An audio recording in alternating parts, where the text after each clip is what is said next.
Hello future aspirant, एक बार आप सबका फिर से स्वागत है आपके अपने channel nursing officer from Shri classes के इस डिजिटल प्लेटफॉर्म पर। मैं आपका तहे दिल से स्वागत करता हूं प्यारे लाडलों।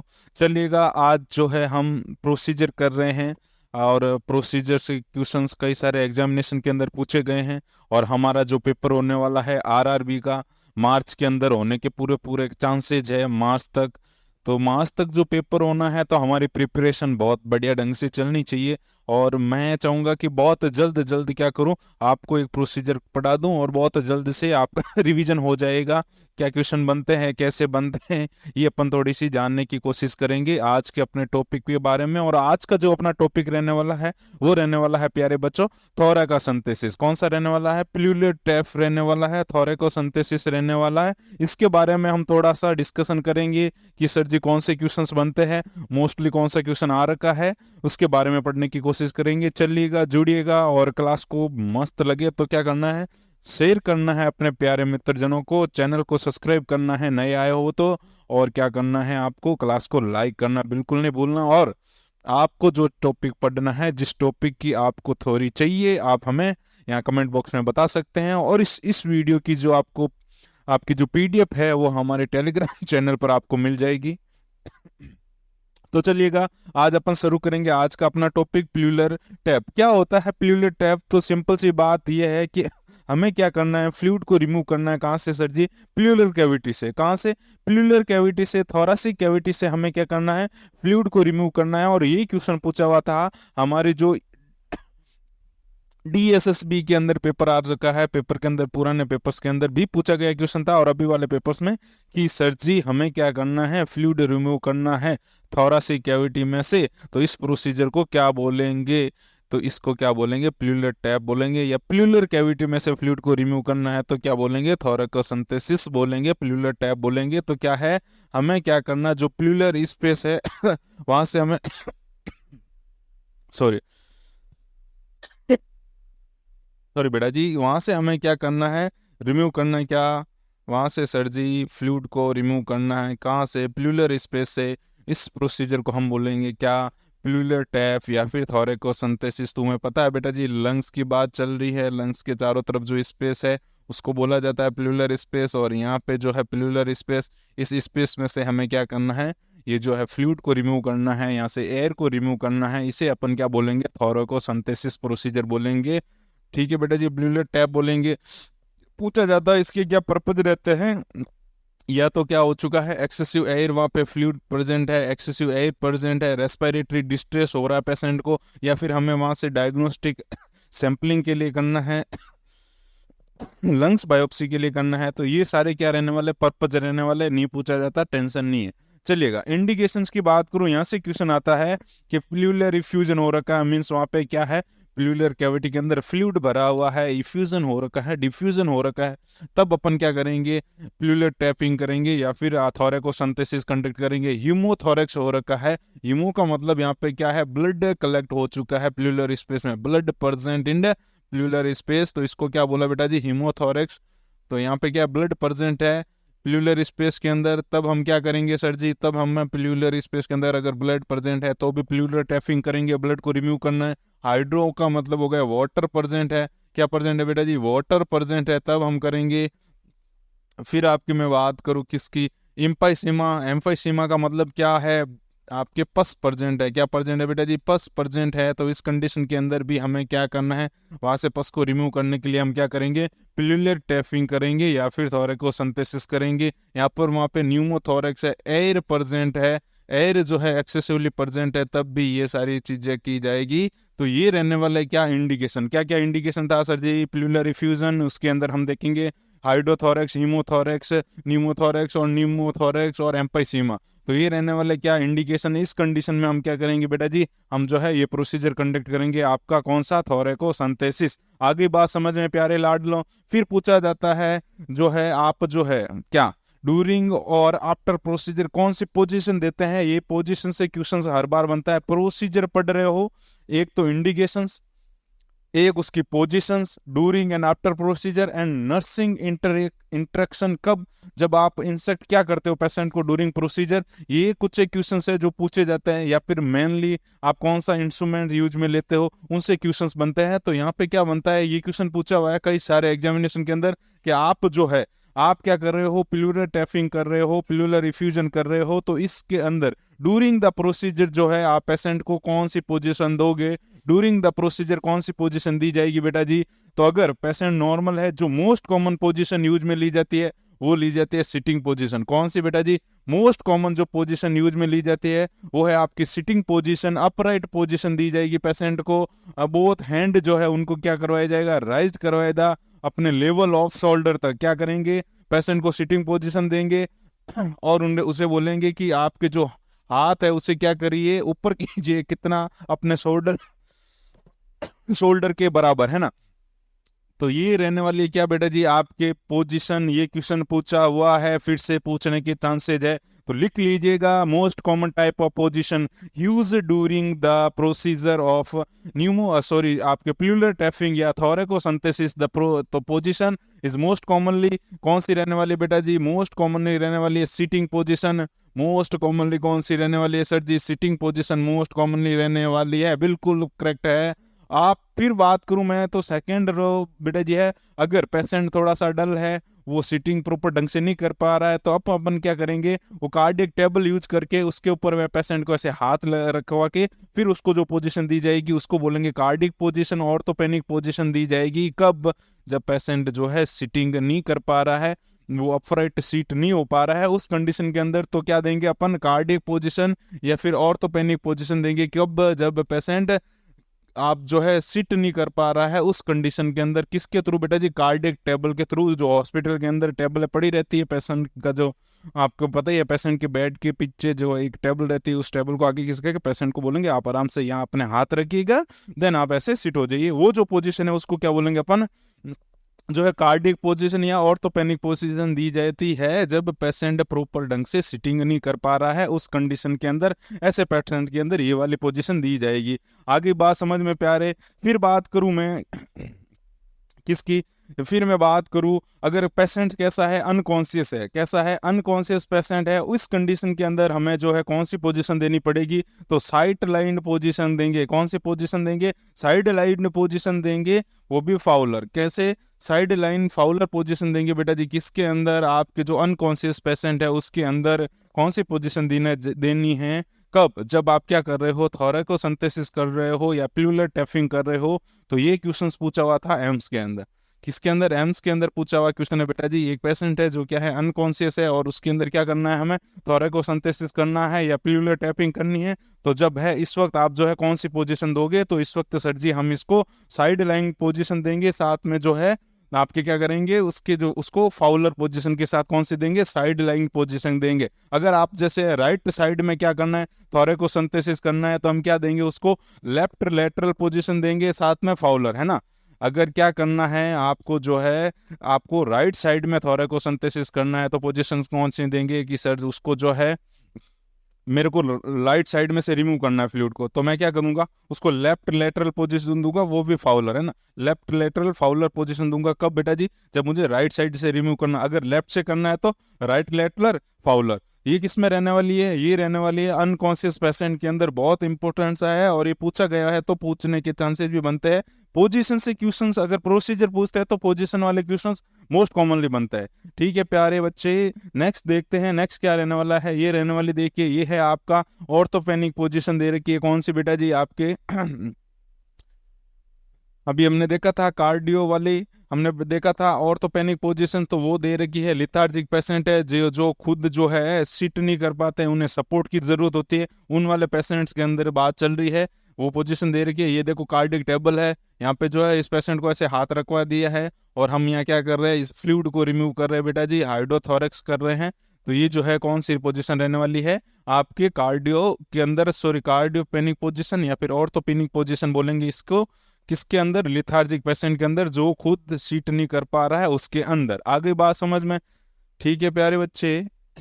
चलिए फिर बात करूं मेरे साइट की, तो देखो यहाँ पे ये जो साइट है ये कौन सी है बेटा जी? 8th और 9th इंटरकोस्टल स्पेस। जब आप क्या कर रहे हो, हाइड्रोथोरेक्स या हीमोथोरेक्स हो रखा है, थोरेकोसेंथेसिस के अंदर अगर पूछा जाए तो मोस्ट कॉमन साइट जो रहने वाली है वो कौन सी रहने वाली है?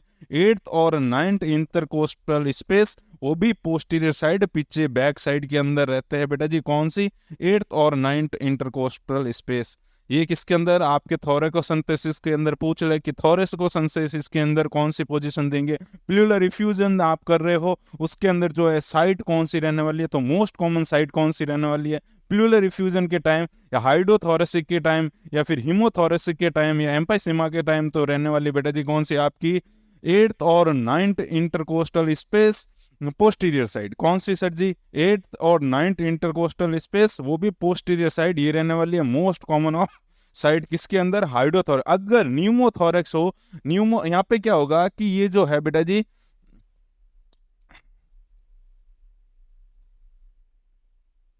तो फ्लूइड क्या होता है, ग्रेविटी की वजह से यहाँ आ जाएगा लोअर साइड में ना, फ्लूइड का यहाँ कलेक्शन रहेगा, तब हम यहाँ से पंचर करके क्या करेंगे, इस फ्लूइड को रिमूव कर लेंगे। अगर न्यूमोथोरेक्स की बात करें तो न्यूमोथोरेक्स के अंदर जो एयर है वो ऊपर साइड में चली जाती है, अपर स्पेस के अंदर आ जाएगी, प्लूरल स्पेस के अंदर। तो आप अगर पूछा जाए कि न्यूमोथोरेक्स कर रहे हो टैपिंग, तो उसके अंदर जो है आप कौन सी पोजीशन दोगे, तो उस टाइम जो है हमें देनी है second and third intercostal space, वो भी एंटीरियर एक्सिला के अंदर। तो कब बेटा जी? ये मोस्टली क्वेश्चन पूछा गया है, फिर से पूछे जा सकता है अगर ये प्रोसीजर पूछते हैं तो। अगर पूछा जाए न्यूमोथोरेक्स की बात करें, किसकी बात करें बेटा जी? न्यूमोथोरेक्स की बात करें तो न्यूमोथोरेक्स के अंदर जो साइट रहनी है वो रहनी है 2 और सेकेंड इंटरकोस्टल स्पेस, वो भी एंटीरियर एक्सिला वाला। किसका? एंटीरियर एक्सिला वाला। और अगर बात करें किसकी बेटा जी? हाइड्रोथोरेक्स की बात चले और या फिर हीमोथोरेक्स की बात करें, तो इसके अंदर जो साइट रहने वाली है वो रहने वाली है 8th और 9th इंटरकोस्टल स्पेस, वो भी पोस्टीरियर साइड में। कौन सी बेटा जी? पोस्टीरियर साइड में। तो ये साइट वाला क्वेश्चन इंपॉर्टेंट है, बनता है। प्रोसीजर पढ़ रहे हो तो साइट, पोजीशन, इक्विपमेंट्स, इनके क्वेश्चंस बनते हैं, सिंपल सी बात है ना। चलिएगा नेक्स्ट चलते हैं। नेक्स्ट क्या पूछा जाएगा? नेक्स्ट बात करूं मैं, प्रोसीजर शुरू करते हैं अपन। प्रोसीजर शुरू करते हैं तो प्री प्रोसीजर जो नर्सिंग केयर क्या होगी, पोस्ट प्रोसीजर नर्सिंग केयर क्या रहने वाली है, ये क्वेश्चंस बनते हैं। तो प्री प्रोसीजर में बात करूं तो सबसे पहले आपको क्या करना है बेटा जी? जो कंसेंट है उस कंसेंट को क्या करना है? चेक करना है। लेगा कौन? डॉक्टर लेगा, हमेशा ध्यान रखना है। कंसेंट लेगा डॉक्टर, आपका काम सिर्फ कंसेंट चेक करने का है। तुम डॉक्टर नहीं हो, पेशेंट से बात डॉक्टर कर रहा है, पेशेंट से डॉक्टर ने उसको क्या करा है, पूरा प्रोसीजर समझाया है कि हम जो है ऐसे प्रोसीजर करेंगे, इस हिसाब से ये फ्लूइड बाहर आ जाएगा, इस हिसाब से आपकी जो रेस्पिरेटरी डिस्ट्रेस वाली कंडीशन आ रही है वो रिलीव हो जाएगी, या फिर इस प्रकार से हम सैंपलिंग लेंगे। ये सारा काम डॉक्टर साहब का है। पेशेंट सबसे पहले किसके साथ बात करता है? डॉक्टर के साथ। तो वो जाके डॉक्टर को अपनी कंडीशन बताएगा, अपनी हिस्ट्री बताएगा, डॉक्टर उस हिस्ट्री के अकॉर्डिंग उसे एक रिकमेंड करेगा कि हम ये चीज प्रो जो है कंडक्ट करने वाले हैं। आपका काम क्या है? आपका काम वो जो डॉक्टर और पेशेंट ने बात करके वहां पे उस कंसेंट पर जो पेशेंट ने साइन करे हैं उस कंसेंट को चेक करना है कि हाँ जी राजू जी आपने साइन कर दिए हैं, फिर ठीक है। नहीं तो हमें डॉक्टर को बोलना है कि सर जी इसने कंसेंट पर साइन अभी तक हुए नहीं है, हमें वो कंसेंट चेक करना है before procedure. The first responsibility of nurse that is check the consent. It's your responsibility, it's not doctor responsibility. ये आपकी है कि प्रोसीजर शुरू करने से पहले आपने कंसेंट देखा कि नहीं देखा। ठीक है बेटा जी। तो सबसे पहले हम क्या करेंगे? कंसेंट चेक करेंगे। उसके बाद में है जो वाइटल साइन लेने हैं वो ठीक है, बिफोर प्रोसीजर सारे वाइटल साइंस वगैरह चेक करेंगे। और जो है हम क्या करेंगे? प्रोसीजर कंडक्ट करवाएंगे। और प्रोसीजर से पहले हमें क्या देनी होती है? पोजीशन देनी है। इक्विपमेंट्स है यहाँ पे, जो निडल यूज में ली जाएगी वो ली जाएगी 14 से 16 गेज की। कितनी बेटा जी नीडल यूज में होगी? वो 14 to 16 गेज की नीडल यूज में रहेंगे। वो पता ही है आपको। सॉल्यूशन बिटाडीन किसके लिए सर जी? साइट क्लीनिंग के लिए बिटाडीन लेंगे। कौन सा? 10% पोविडो आयोडीन।